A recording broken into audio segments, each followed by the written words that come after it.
The question is that the motion be agreed to, and I give the call to member for Kooyong. Deputy Speaker, we know that our supermarket sector is one of the least competitive in the world. Coles and Woolworths control 65% of our grocery market. In some parts of the country, it's actually over 90%. So, for every $10 that Australians spend on groceries, $6.50 of that or more is spent on the big two. Last year, Woolworths' cost of doing business were flat, but its profit margin grew from 5.3% to 6%. Coles saw a smaller increase in costs, but its profit margin was still 4.8%. Now, we know that the big two compete for customers, but there's often very little difference in their prices. In fact, we know that they often match each other. It's perfectly legal for businesses to charge prices far beyond what is considered reasonable or fair. That act itself is not illegal, but it is illegal for costs and prices to be coordinated amongst competitors. While no one expects our supermarkets to go broke, equally no one expects to be price gouged on their weekly shop. Competition is the key factor which impacts costs for consumers. Rod Sims, who is the head of the consumer watchdog, the ACCC, for 11 years, has said that the lack of competition in our supermarket sector means that shoppers are losing out, that the extreme concentration of the supermarket sector is inevitably leading to higher prices for us all. The profits that have been recorded by the two biggest supermarkets in our country have been labelled by people, experts like Rod Sims, as price gouging.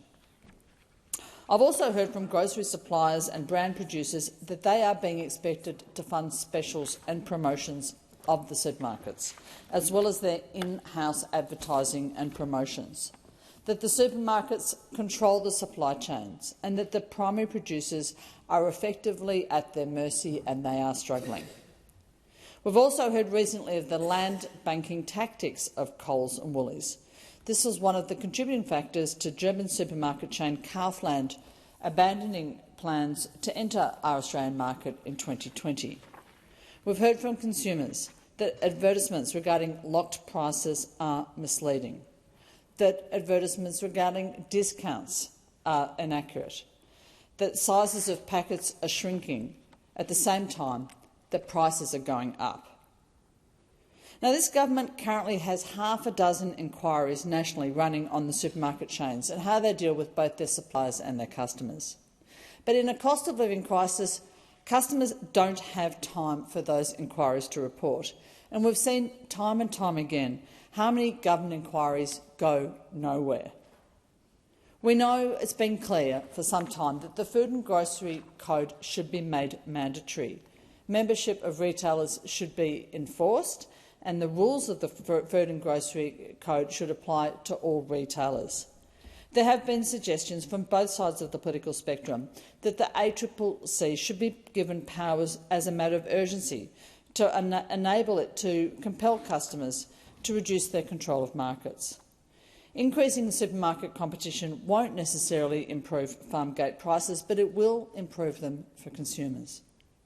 The concept is worth exploring. I'm not at all convinced that divestiture, as being proposed by my parliamentary colleagues, is the answer. But we do need to find effective cost of living measures, and we need to find them as a matter of urgency. And that's why I'm supporting my colleagues in this urgent motion to force the government to address this issue.